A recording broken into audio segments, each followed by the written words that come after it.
último dia da série dos temperamentos dos discípulos, e aí eu falei sobre os 4 temperamentos, os 4 discípulos, e hoje, como é o 5º domingo, ele deu, na verdade, deu certo, né? Porque são 4 temperamentos, 5 domingos. Então, o último domingo ficou para Jesus, que teve ações e atitudes que demonstram como ele dominava aí os temperamentos. Filipenses 2, versículo 7 diz assim: mas fez a si mesmo de nenhuma reputação, tomando a forma de servo, fazendo-se semelhante aos homens. Versículo 8: e achando na forma de homem, humilhou-se a si mesmo, sendo obediente até a morte e a morte de cruz.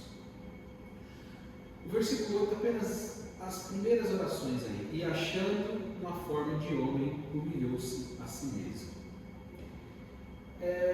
Em um tempo da era cristã, quando começou o cristianismo logo após Cristo, levantou-se uma discussão de que se Jesus ele era homem totalmente ou se ele era Deus enquanto estava na terra. E aí essa discussão ela vai até um concílio que tem entre as igrejas, né, entre os líderes da igreja, e aí eles decidem que Jesus tinha também a natureza divina. Porém, nós lemos aqui no texto de Filipenses, que é uma fala de Paulo, ele fala que Jesus tomou a forma de homem, então ele se tornou um ser humano na sua totalidade, sofrendo tudo aquilo que ele sofreu. Obviamente que essa discussão de se ele era Deus ou ele não era, se ele era realmente homem, isso expande muitas coisas e não é a intenção. Mas a intenção é que demonstrar que Jesus, ele esvaziou-se da sua glória, ele veio como um ser humano comum. E a vida que Jesus levou, ela denuncia que ele era um ser humano, respeitando as fases, respeitando aquilo que o ser humano sente. Como Jesus disse, um dia estava cansado, no outro dia Jesus disse teve sede, e outros dias Jesus teve fome, Jesus dormia, Jesus acordava. Então, Jesus ele viveu como um humano sentindo o que nós sentimos. Havia uma promessa no texto de Isaías, que ele disse que Jesus seria Emanuel. O Emanuel vem de imanente, de alguém que vive como nós vivemos. Então, Jesus, quando veio à Terra, ele veio experimentar todas as nuances do ser humano. Então, ele veio, ele nasceu de uma mulher. Obviamente que algumas diferenças em Jesus, poucas, mas deixavam ali claro que ele era um ser humano. E como ser humano, ele partilhava, igual a mim ou a você, das nossas tristezas, alegrias, sentimentos, dias não tão bons, dias cansados, dias sobrecarregados. Então Jesus ele partilha disso. E hoje eu quero falar realmente em como Jesus lidou com esses 4 temperamentos. Obviamente Jesus ele é um ser humano modelo para nós, porque ele é aquele perfeito que não teve falhas, que não pecou. Obviamente que Jesus sendo esse ser humano perfeito, eu não vou dizer, né, que nós temos que ser perfeitos, porque nós não conseguiremos ser perfeitos. Quando o cristão, né, o Filho de Deus, ele alcança essa plenitude, ele é levado, ele morre, porque ele consegue alcançar aquilo que Jesus veio pregar. Então Jesus é o ser humano perfeito, ele é um modelo, e obviamente ele tem domínio sobre seus sentimentos e temperamentos. Quando a gente olha para Jesus e a gente nos evangelhos, as partes que Jesus aparece, ele conseguia agir na medida certa usando cada temperamento.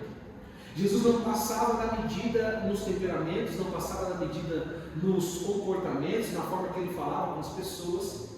Obviamente, se você conseguir, aí, vamos dividir os 4 temperamentos, como eles fazem por aí, sobre porcentagem.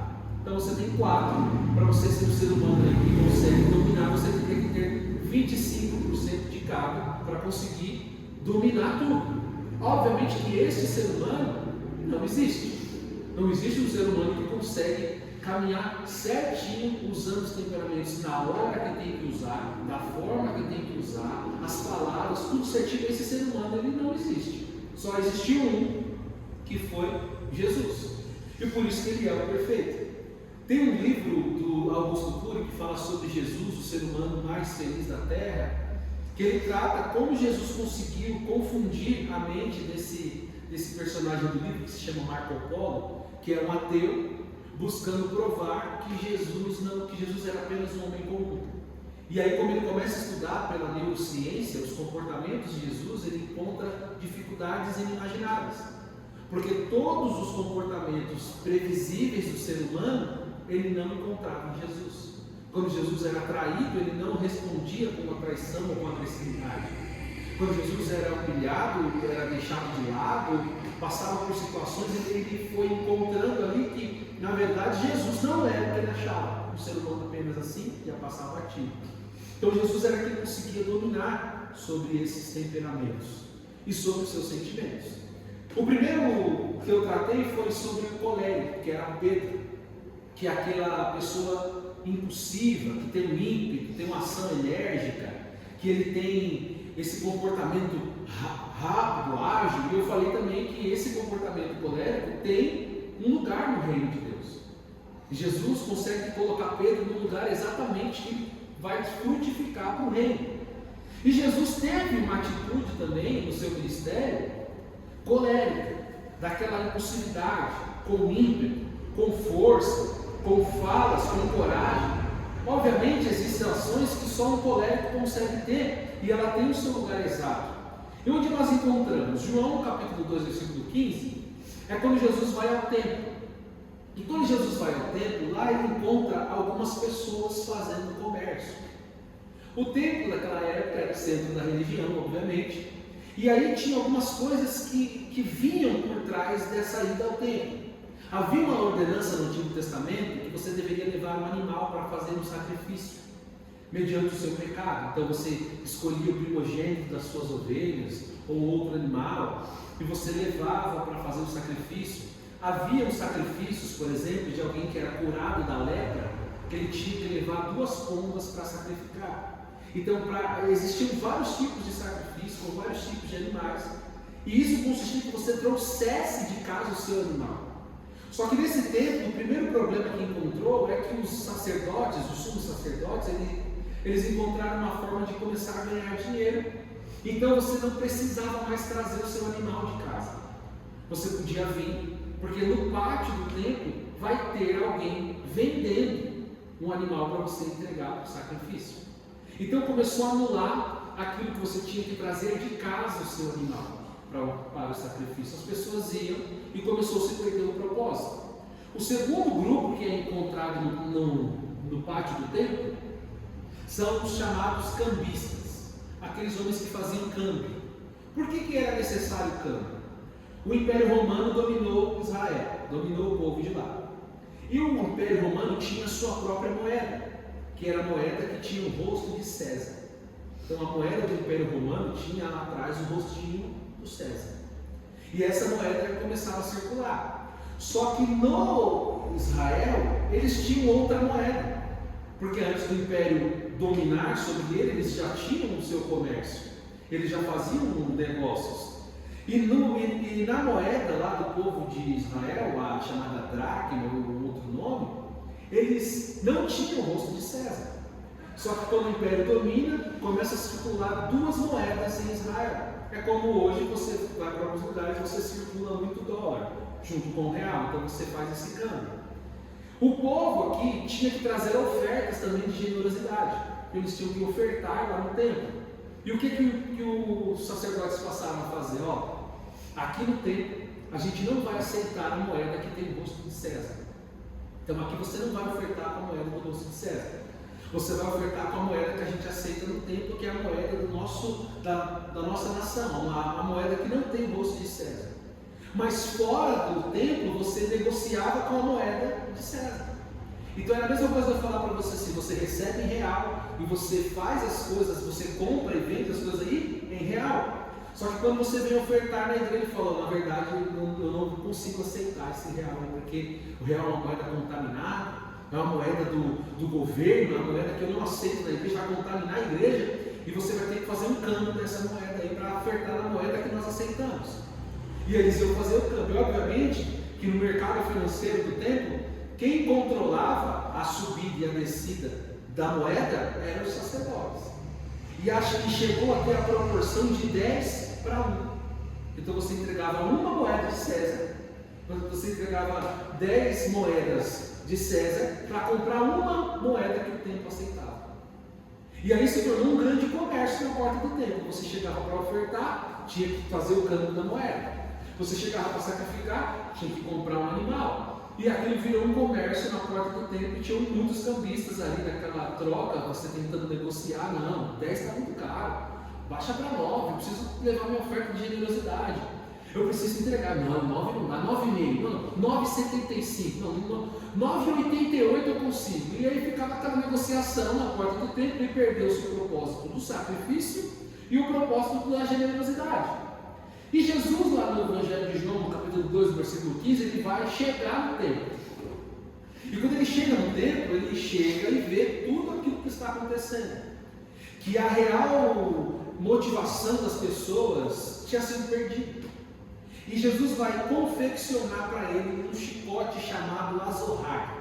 Azorrague é um tipo de chicote feito à mão, trançado. E aí você podia usar cordas, podia usar uma espécie de cipó que dava em algumas árvores, mas Jesus aqui ele vai confeccionar um com cordas. Então Jesus confeccionou um chicote com as cordas e entrou no templo. E aqui a atitude que Jesus vai tomar, ela é típica de alguém, de um colérico, de alguém que consegue se levantar com ímpeto, com coragem e enfrentar as pessoas. Jesus pega o chicote e ele começa a expulsar as pessoas do templo. Ele começa a expulsar aqueles que vendiam os animais. Então Jesus está com o chicote e ele começa a expulsar as pessoas. Ele abre as gaiolas, liberta as pombas, ele solta as portas dos cordeiros, ele solta os bois que estavam lá para o sacrifício, ele começa a soltar todo mundo, ele vai para o lado dos cambistas. O texto de João diz que ele vira a mesa, jogando todas as moedas no chão, chuta tudo, pega o chicote e fala: vocês estão transformando a casa do meu pai em covil de ladrões e salteadores. E ele cita um salmo, que é o Salmo 69, que ele diz: o zelo da tua casa me consome. Jesus chegou lá com o seu chicote, com o seu azorrague, e ele começa a expulsar as pessoas. Essa é uma atitude de um colérico, de alguém que está ali agindo com o seu ímpeto, com vontade, com coragem, que é o temperamento do colérico que grita com as pessoas e fala: vamos fazer as coisas direito. Jesus está agindo aqui como um colérico. Só que perceba que no texto Jesus expulsou a todos com esse chicote, com esse azorrague, que fazia barulho mesmo e assustava. Mas Jesus não acertou ninguém com o seu chicote. No texto Jesus diz que ele expulsou, mas ele não chicoteou pessoas. Então ele teve uma atitude colérica que foi necessária para aquele momento, para que aqueles homens saíssem do pátio do templo, mas ele não feriu as pessoas com o seu chicote. Ou seja, Jesus demonstrando o quê? Dá para termos ações de um colérico, ações que são necessárias, porque era necessário isso acontecer, sem ferir as pessoas. Então Jesus começa a demonstrar, por exemplo, para o colérico Pedro, dá para você usar o seu temperamento. E ele tem um lugar exato, você vai colocar ele, vai ser para o reino. Só que a gente vai ter que adequar o seu colérico, Pedro, igual eu fiz. Eu tive a atitude, mas eu não chicoteei pessoas. Eu resolvi essa situação, mas eu não feri as pessoas. Expulsar aqui aqueles ladrões, os vendedores do templo, era uma atitude de alguém que tinha energia, que tinha ímpeto, que era do temperamento colérico. Só um colérico poderia fazer. Não daria para esperar um melancólico chegar lá e ter essa atitude. E Jesus demonstra que precisa sim, no reino de Deus, ter pessoas que têm um temperamento colérico. Que vai chegar o momento exato de você usar o seu temperamento em prol do reino. Então Jesus foi lá e teve essa atitude colérica, expulsando as pessoas, porém ele não chicoteou ninguém. Até nas horas de agir como colérico, devemos agir como Jesus agiu, com amor, porque ele foi na atitude colérica, mas ele não chicoteou pessoas. Ele agiu na devida proporção da força. E ele conseguiu não machucar as pessoas com seu chicote, mas ele chegou à resolução do problema, que era expulsar os cambistas e os homens que fizeram do templo um lugar que não era mais um templo, virou um centro de comércio. Segundo temperamento que eu falo hoje é sobre o fleumático. Obviamente, para o fleumático, nós temos tantos textos de Jesus resolvendo situações, sendo calmo e ali resolvendo, mas eu vou usar aqui uma situação que é muito conhecida. O mesmo Jesus que agiu com ímpeto e impulsividade ali na hora de expulsar as pessoas do templo, ele sabia a hora de usar também o seu comportamento fleumático. Então Jesus agiu como polêmico e ele sabia a hora de usar o seu comportamento como fleumático. Obviamente que a gente, já falei que a gente contraria vários textos, e eu escolhi esse para falar porque Jesus, ele consegue nas horas mais difíceis ali, agir da forma correta. Aquela ação de tirar as pessoas do templo, imagina como que foi uma confusão. Pessoas correndo, gritando, gaiola caindo, e era uma situação extrema, e Jesus estava ali e não perdeu o controle. Então ele não chicoteou ninguém, fez o que tinha que ser feito e não perdeu o controle. As situações extremas, obviamente, vai revelar, como eu falo para vocês, o seu temperamento. E nessa parte desse texto que eu vou usar para falar sobre Jesus resolvendo uma situação como um fleumático, ela envolve muito sentimento, ela envolve pessoas que estão sensíveis, mas em uma situação que precisava de uma ação que socorresse e resolvesse. João capítulo 11 vai começar a contar a história de Lázaro, que era o amigo de Jesus. O texto bíblico diz que vão pessoas avisar a Jesus que aquele a quem ele amava, o seu amigo, estava enfermo. Jesus recebe essa notícia e essa mensagem. A pessoa que chega até Jesus diz: olha, eu vim chamar você porque Marta e Maria me pediram. O seu amigo a quem você ama, ele está doente e parece que essa doença vai acabar levando à morte se o Senhor não intervir. Porque nós sabemos que o Senhor tem poder, então o Senhor tem que vir depressa, porque o seu amigo a quem você tanto ama está doente. Então, pare o que você está fazendo, abandone o que você está fazendo agora e vamos correndo, porque você precisa resolver esse problema de Lázaro. Jesus começa a gerir a situação, primeiro assumindo o controle, tanto emocional como da situação. Porque a serenidade de um fleumático precisa, nesses momentos de grande alvoroço, colocar ali pensamentos nas possibilidades, dos riscos. E também tem que ter um controle sobre a emoção das pessoas. Porque quem sai para fazer um pedido de socorro, sai desesperado. Ninguém vai pedir socorro andando lentamente, falando baixo quando encontra alguém que pode socorrer.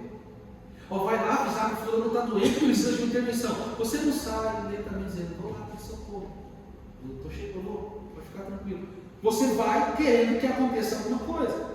Só que Jesus ele recebe essa notícia dessas pessoas que vieram chamá-lo, e ele começa, agora ele tem que tratá-las com empatia e com calma. Ou seja, chegaram correndo e disseram: Jesus, Lázaro está doente, eu sei que o Senhor ama ele, Marta mandou eu vir aqui, então larga o que você está fazendo e vamos lá. Jesus tem que falar: calma, espera um pouco, vamos pensar como a gente vai resolver essa situação. Não é simplesmente agir no calor do momento. Eu preciso controlar a situação. Jesus está demonstrando o comportamento do temperamento fleumático para controlar essa situação. Uma situação de vida ou morte, de desespero total. E Jesus precisa gerir isso com paciência e empatia. Porque Jesus precisa resolver o problema, obviamente, do amigo doente, mas não dá para resolver naquela euforia, no desespero das pessoas. No capítulo 11, no versículo 5, ele fala que Jesus amava as pessoas. Jesus amava Lázaro, Jesus amava Marta, Jesus amava Maria, porém, ele ainda permaneceu 2 dias no lugar onde ele estava. Então, as pessoas chegaram desesperadas, dizendo: Lázaro está doente, o Senhor tem que ir lá agora. E Jesus permaneceu 2 dias ainda onde ele estava. Uma das características que as pessoas atribuem aos fleumáticos é que eles são insensíveis e frios. Porque em situações assim, ele tem pouca demonstração de sentimentos. Ou seja, ele não chora junto com as pessoas desesperadas, gritando, sabe? As pessoas chegam falando, não, aconteceu alguma coisa, você põe a mão na cabeça e fala, meu Deus, aconteceu alguma coisa. Não, o fleumático ele fica mais calmo, ele ouve, ele pondera. Jesus amava eles, mas mesmo assim esperou ainda 2 dias para ir até lá.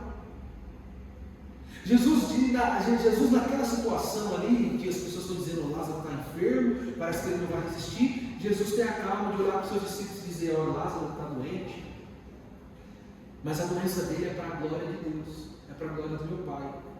E Jesus permaneceu 2 dias. E Lázaro doente. Obviamente que no decorrer da história a gente vai ver que quando a notícia chega em Jesus que ele está doente, ele já morreu.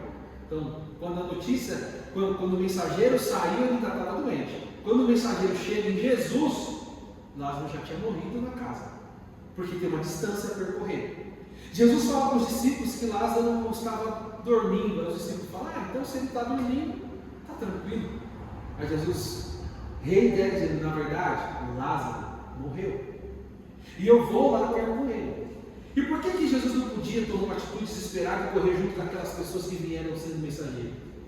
Primeiro, quando eles saíram de lá com a notícia que Lázaro estava doente, e eles contam para Jesus, Jesus conta para os discípulos, Lázaro na verdade já morreu. Ou seja, Jesus tinha esse atributo, né, de Deus, que era saber as coisas sem estar no lugar. Então, as pessoas chegam dizendo, Jesus, Lázaro está doente, tem que correr, tem que fazer uma coisa. E Jesus já sabe que, não, na verdade, Lázaro já morreu. Agora, a gente não tem mais um motivo para um desespero. Existe uma regrinha de fleumáticos que é, se não aconteceu nada, eu não posso me desesperar, porque ainda não aconteceu. E se aconteceu algo, eu também não posso me desesperar, porque já aconteceu. Então eu tenho que trabalhar na resolução. Ou seja, Jesus disse para eles, Lázaro já morreu. E Jesus demora mais 2 dias. E aqui, por que essa situação acontece? Aí Jesus diz, depois de 2 dias, Jesus fala para os seus discípulos, vamos até Lázaro. E os discípulos começam a ponderar com Jesus, dizendo, Jesus, o Senhor vai para lá mesmo? O Senhor vai para a Judeia? Porque lá as pessoas acabaram de tentar apedrejar o Senhor. Então Jesus, ele não age de maneira desesperada com aquelas pessoas, porque tinha um contexto na Judeia. Ele tinha saído de lá e as pessoas tinham ameaçado de apedrejá-lo. Então quando as pessoas chegaram desesperadas e estavam falando que ele tinha que voltar correndo, ele falou, peraí, não é assim. Tem todo um contexto, ou seja, o fleumático ele começa a analisar as situações, as possibilidades, o que pode ser pró, o que pode ser contra, para tomar uma atitude, porque se você se envolve no desespero das pessoas, ninguém vai resolver a situação. Você não consegue resolver a situação se você se envolve totalmente no desespero. Porém, o que você precisa ter? Você precisa ter, mesmo sem se envolver no desespero das pessoas, uma empatia com o que elas estão sentindo. Certo? Então, precisa existir uma empatia com o que elas estão sentindo. Os discípulos falam um pouco, está tentando apedrejar o Senhor, mas Jesus disse, não, eu vou. E eu vou socorrer a Lázaro. Aí tem uma fala de Tomé, que ele fala assim, ele olha para os discípulos e dizem, então vamos todo mundo morrer com o mestre lá.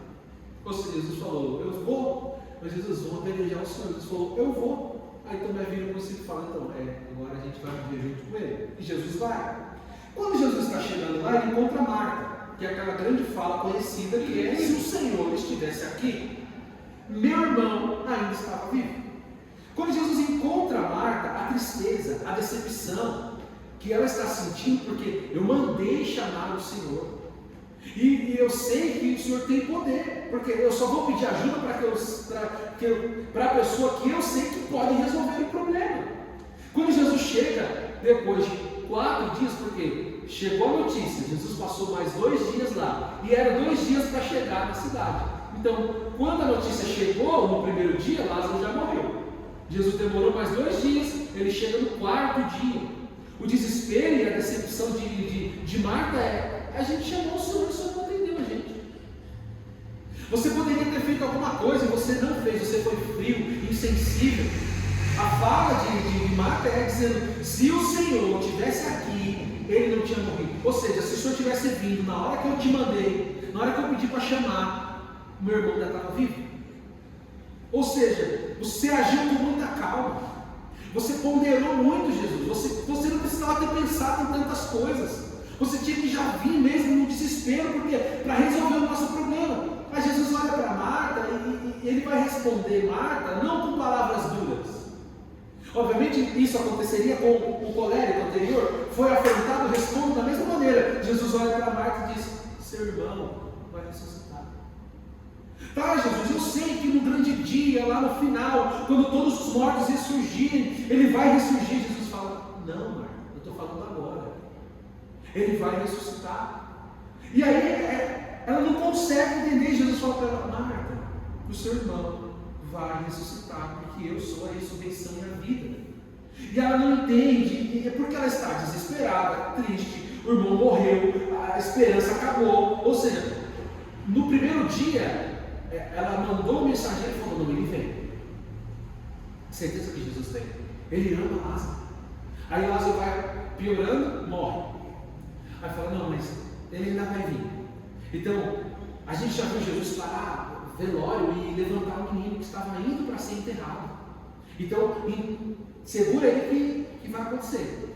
Segundo dia morto, Jesus não chega. Terceiro dia morto, Jesus não chega. Quarto dia morto, as pessoas já estão falando: ô Marco, não dá para manter Lázaro dentro de casa. Já começou o processo de putrefação do corpo. Não tem como manter ele aqui mais, a gente vai ter que enterrar. Não, mas Jesus vai chegar. Enterra Lázaro, não tem o que fazer. Quando enterra Lázaro, aí fala: agora já era, porque eu já vi Jesus ressuscitar alguém que ainda estava no velório. Mas ressuscitar alguém enterrado, aí não ia acontecer. Aí eu falo para Jesus: o senhor não veio na hora que eu pedi para chamar. Aí Jesus não tenta debater com Marta, ele falou duas vezes, ela não compreendeu, ele vai seguir o seu caminho. E mais à frente, Jesus encontra Maria. E o discurso de Maria é o mesmo: se o Senhor estivesse aqui, o meu irmão não teria morrido. E Jesus fala: seu irmão vai ressuscitar. Ah, Jesus, essa história de novo. Eu sei que no último dia, aí Jesus percebe que não dá para ficar ali na conversa, e ele parte para a resolução do problema. Ou seja, Jesus geriu a situação desde a primeira notícia. Quando o desespero aconteceu e as pessoas disseram: Lázaro morreu, Jesus fala para os discípulos: Lázaro morreu, mas a gente vai lá. Ele encontra Marta vem desesperada, gritando, dizendo: se eu chegou tarde, se eu tivesse vindo, se o senhor tivesse um pouco mais de sentimento, se você não fosse tão insensível, esse seu jeito fleumático, Jesus, você é muito calmo, parece que o senhor veio andando devagar para resolver meu problema, meu irmão já está morto, já está enterrado, você não chegou. Jesus fala: eu vou ressuscitar ele. E aí, o desespero, ele encontra Maria, a mesma coisa, e Jesus fala: me leva aonde vocês sepultaram. Jesus, a gente está no desespero, Jesus fala: me leva aonde está o Lázaro. Ou seja, a atitude fleumática de Jesus é dizer: vamos até onde está o problema para a gente resolver. Não, mas eu quero me desesperar, eu quero reclamar, eu quero gritar. Não, me leva para resolver o problema. Jesus, como um bom fleumático, disse: vamos direto na solução. Porque se a gente começar a levantar possibilidades, levantar reclamações, serão muitas. E a gente nunca vai chegar para resolver o problema, porque a gente vai ficar falando, sentimento. Jesus fala: me leva onde vocês colocaram. E aqui no mesmo texto eu quero colocar agora Jesus agindo de forma melancólica. Então, no mesmo texto, Jesus vai começar a deixar, a aflorar o seu lado melancólico. Como Jesus faz isso? O menor versículo da Bíblia. Aqui, o João 11:35, o menor de todos os versículos, que é: Jesus chorou. O Jesus chorou é o menor de todos os versículos da Bíblia, mas ele é o menor, mas tem muitas coisas para nos ensinar. Primeiro, por que Jesus chorou? O texto vai dizer que quando Jesus chega até Maria e pede que levam ele até onde está Lázaro, existiam ali muitos judeus que consolavam e choravam junto com Maria. O que envolvia um enterro ou uma cerimônia fúnebre no judaísmo? Existiam pessoas que não podiam faltar na cerimônia. Uma delas eram chamadas carpideiras, que eram as mulheres contratadas para chorar.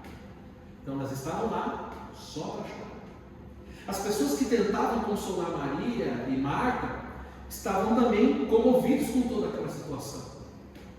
Está todo mundo com um sentimento, e aí no verso 11, no versículo 34, ele diz que Jesus vê a situação.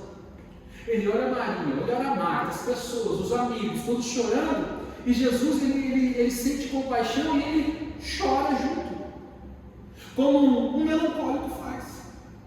Se você começar a contar uma história triste para alguém que é melancólico, e se você começar a chorar, obviamente ele vai chorar junto com você, mesmo ele não estando vivendo aquela situação.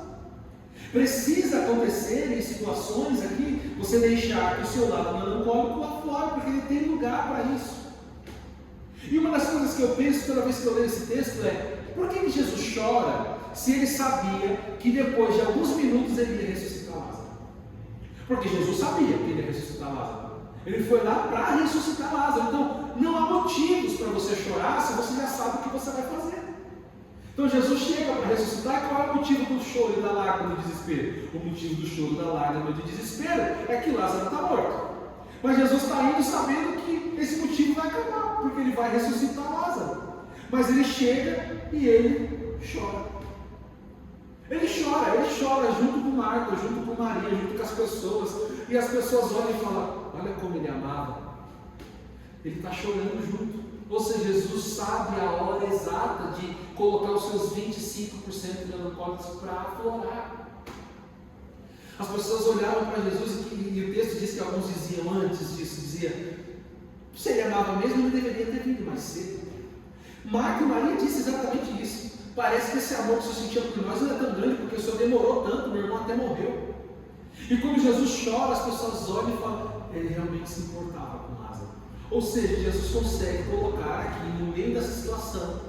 Ele age como um fleumático para resolver o problema, mas chega uma hora que ele deixa o lado melancólico aflorar e ele chora. E as pessoas veem o seu choro, veem as suas lágrimas. Ou seja, Jesus demonstra que ele tem sentimentos.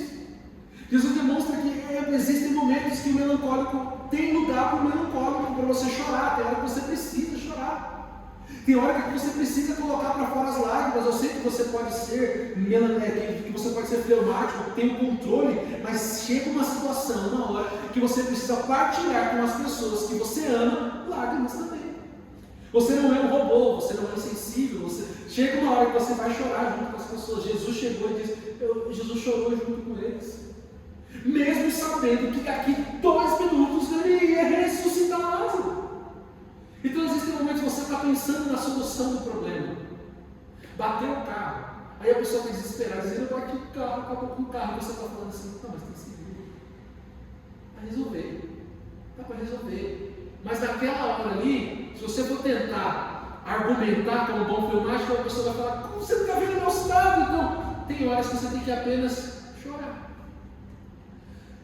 Ficar ali junto com as pessoas, como Jesus fez. Mesmo sabendo que ele ressuscitou Lázaro, segundos depois, ele chora. E Jesus vai, mais próximo, diz para eles que ele quer ver onde está Lázaro, pede para retirarem a pedra. E Jesus vai fazer uma oração. E a oração que Jesus faz é uma oração maravilhosa. Quando você vai lendo e relendo o mesmo texto várias vezes, você vai, algumas coisas vão saltando aos seus olhos. Então Jesus chegou com um fleumático, controlou a situação, com o melancólico ele chorou, ele demonstrou para eles que ele não era indiferente, ele colocou ali o olho no olho, ele mostrou cuidado, e aí, mesmo sabendo de tudo que ele ia fazer segundos depois, ele faz o que tem que ser feito, só que chega uma hora que ele vai resolver o problema. Ou seja, já choramos.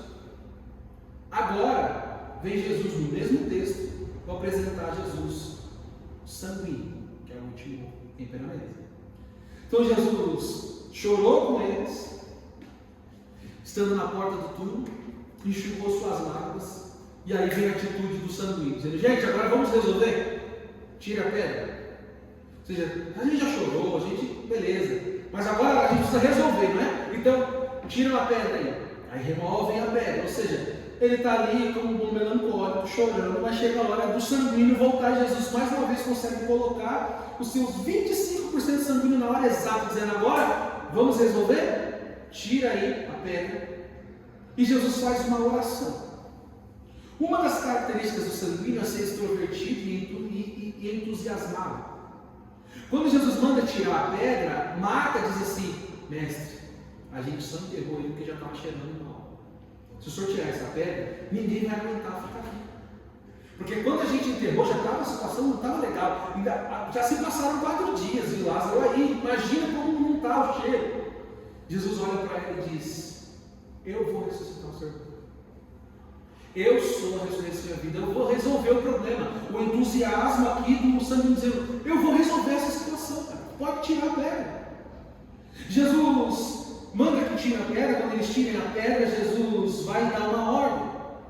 E aqui tem um detalhe na história que é maravilhoso, que quando Jesus vai orar, a oração que Jesus faz é maravilhosa no texto. Eu vou ler para vocês, é o João 11, no versículo 39. Jesus manda retirar a pedra. Marta disse que já cheira mal. Jesus disse: eu não tenho dito, se você crer, verás a glória de Deus. 41. Tiraram a pedra onde o defunto estava. E Jesus, levantando os olhos, disse: Pai, graças eu te dou, porque tu sempre me ouves.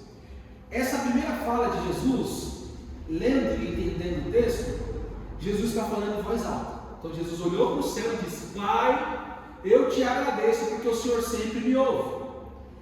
No 42, esta oração que Jesus faz, ele faz em voz baixa. Mas como você consegue entender isso aí? Vê o texto. Deus diz assim: levantando os olhos, ele disse: Pai, graças te dou porque eles me ouviram, porque sempre me ouves. No 42 ele vai repetir a mesma frase, só que agora ele vai falar o seguinte: eu bem sei que sempre me ouves, mas eu disse isto por causa da multidão que está em redor, para que creiam que tu me enviastes. Ou seja, a oração em voz alta que Jesus fez era só para as pessoas ouvirem. Agora um detalhe mais importante: qual é a hora aqui, nesse diálogo que eu estou lendo com vocês, desde o primeiro versículo, que Jesus pediu para Deus ressuscitar Lázaro? Qual foi a hora que Jesus falou assim: Pai, levanta Lázaro lá que eu estou chegando? Não tem. Jesus, ele fala a oração, realmente é uma oração fake, para as pessoas saberem que Jesus falava com o Pai. Então Jesus olha para as pessoas que viram ele chorar, que estavam desesperadas. Jesus fala: Pai, graças te dou, porque o Senhor sempre me ouve. As pessoas falam: nossa, o Pai ouve ele. E aí ele fala para Deus assim: eu só falei isso, Pai, para que as pessoas acreditem. Não precisava, mas aí Jesus falou. Uma das características que a gente encontra também no bom e velho sanguíneo é o bom humor. Vários textos a gente vai encontrar Jesus com falas que você vai ficar meio compreensivo. Se Jesus sabia que Deus ouvia tudo, ele denuncia no texto. Ou seja, ele denuncia aqui para João o seguinte: João, sabe aquela oração que eu fiz lá para Lázaro? Então eu não precisava fazer, mas eu fiz para as pessoas que estavam em volta saber. Eu fiz essa oração para eles ouvirem. E aí Jesus olha e diz: Pai, eu sei que tudo faz, que sempre me ouves. No 43, tendo dito isso, clamou com grande voz. Ou seja, Jesus disse: Pai, graças te dou porque sempre me ouves. E disse baixinho: Pai, eu só falei essa oração porque o pessoal precisa acreditar. E quando ele termina de falar baixinho, ele clama em alta voz, dizendo: Lázaro, vem. Na sua tradução está: sai para fora. E o Lázaro saiu, tendo pés e mãos ligados por faixas, e o seu rosto envolto no lenço. E disse-lhe Jesus: tira a faixa dele, desata ele, deixa ele ir. E aqui tem uma trama lá que está acontecendo para matar Jesus. Lembra que lá no início Jesus disse que ele não ia, porque os discípulos disseram: lá estão tentando matar o Senhor. E aí Jesus ressuscita Lázaro, e aí nos versículos seguintes as pessoas já estão lá para matar ele mesmo, porque ele já sabia disso. Só que Jesus conseguiu, nessa breve pregação que eu estou pregando para vocês há 40 minutinhos, passar por todos os temperamentos e agir assertivamente ou acertadamente em todos os temperamentos. Chorou quando tinha que chorar, pegou chicote quando tinha que pegar, teve atitude sanguínea quando tinha que ter, foi fleumático, resolveu os problemas quando tinha que ter, e conseguiu transitar com todas elas, e ainda assim ensinando discípulos. Obviamente, que eu falar para você, olha, a partir de hoje, eu não aceito menos que 25% em cada temperamento, aí a gente vai ter que acertar todas. Eu vou estar sendo desonesto e mentiroso. Porque a gente encontra Jesus assim, acertando em todas. Mas, obviamente, se eu te der 2 minutos, você vai lembrar, até mesmo essa semana, daqui para cá, quantas vezes a gente deixou que o nosso temperamento tivesse atitudes que foram desacertadas. A gente ofendeu alguém, ou a gente foi passivo demais, a gente esperou demais, a gente erra. E a gente está buscando, obviamente, encontrar a perfeição.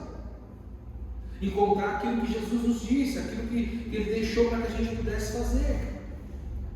Jesus deixou o modelo, Jesus disse: o ideal sou eu. Então, analisem aí que quando se trata de temperamentos, eu consegui acertar todas.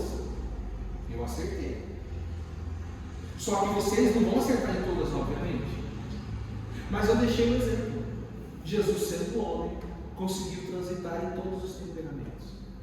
E obviamente que a nossa busca, a nossa tentativa de sermos cristãos, de sermos fiéis a Deus, é também conseguir acertar. É conseguir ponderar, é conseguir equalizar os nossos temperamentos em prol do reino. E como conclusão dessa mensagem de um mês para cá, de 5 domingos como esse, é que nós temos a possibilidade de usar os nossos temperamentos em prol do reino. E que todas as vezes que o nosso temperamento quiser sair das linhas da missão, a gente lembre que o nosso temperamento tem que ficar sujeito a Jesus e sujeito à missão, porque em todas as situações que eu falei aqui, Jesus resolveu os problemas.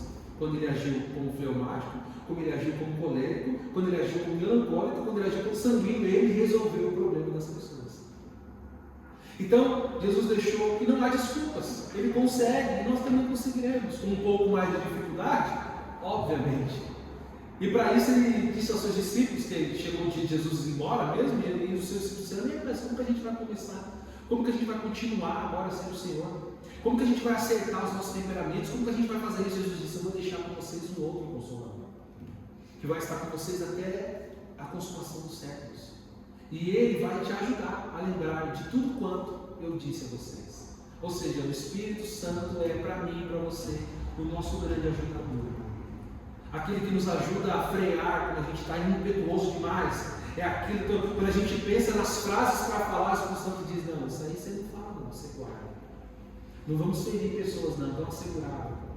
E que a gente possa entender que o Espírito Santo vai trabalhar em nós e através de nós e junto com a gente, para que a gente possa ir avançando no reino, para que a gente possa ir avançando, contribuindo e sendo usado por Deus.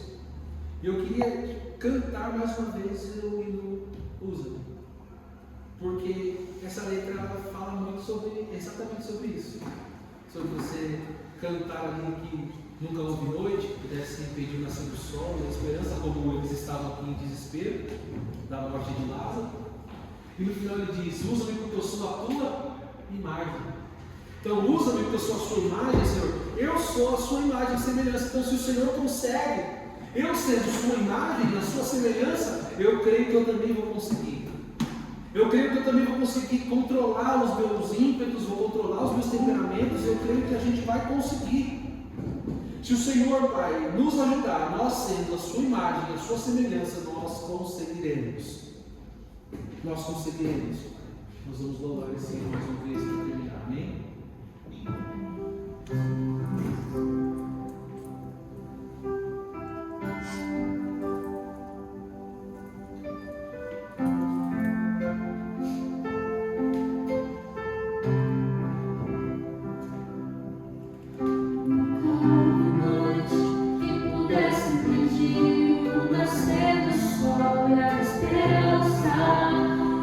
Problemas que possa pedir as mãos de Jesus.